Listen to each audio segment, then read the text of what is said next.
করছি। আমরা যাচ্ছি একটা অনুষ্ঠানে, সবাই মিলে যাচ্ছি। আমরা কোথায় যাচ্ছি? বাইরে দাঁড়িয়ে আছে গাছগুলা, ওই জায়গাটা ভীষণ পছন্দ। তো চলে আসলাম মেট্রো স্টেশনে। তো এখানে এসে দেখছি বিভৎস ভিড়, আর আমাদের টিকিট কাটাও হয়ে গেছে। এই দেখো এই পাশে দাঁড়িয়ে আছে আমার দুই ছেলে আর একটা বান্ধবী। তো আমরা মেয়েরা ফটো তুলবো না, তা কী করে হয়, মেট্রোর মধ্যে দুটো ফটো তুলে নিলাম। তো এবার মেট্রো থেকে নেমে যাচ্ছি, কিছু আছে আর আগে কিছু আছে, পেছনে কিছু আছে। আর আমাদের বন্ধুকে ভীষণ সবাই সাবধানে থেকে দেখছি দেখো কত সুন্দর লাগছে।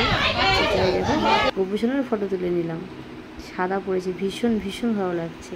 আর আমরা মেয়েরা সাজবো, ফটো তুলবো না সেটা তো হতে পারে না, তো আমরাও কিছু ফটো শ্যুট করে নিলাম। কাকে বেশি ভালো লাগছে কমেন্ট করে জানিও। আর গেছিলাম একটা বার্থডেতে, আমার ছেলের বন্ধু, তো বার্থডে কেকটাও তোমাদের সঙ্গে শেয়ার করছি।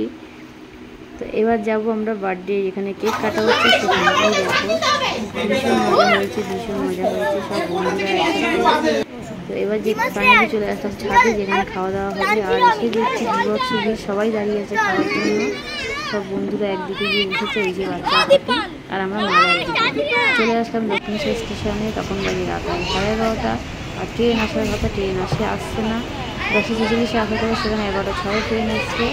আর এই দেখো আমার সব বান্ধবীরা গল্প করছে, তোমাদের দেখাচ্ছি দাঁড়া, পুরো ফাঁকা। এই দেখো সব বান্ধবীরা দাঁড়িয়ে আছে, বাচ্চাগুলো সব বসে আছে। তো এই দেখো আমাদের বড়রা ভীষণ টেনশনে আছে। আর আমার ছেলে ফটো তুলতে একদমই পছন্দ করে না, জোর জবরদস্তি করা ফটো তুলিয়েছি, তোমরা দেখে হয়তো বুঝতে পারবে। তো আমার ছেলেকে ব্ল্যাক কেমন লাগছে সবাই কমেন্ট করে জানিও। টাটা।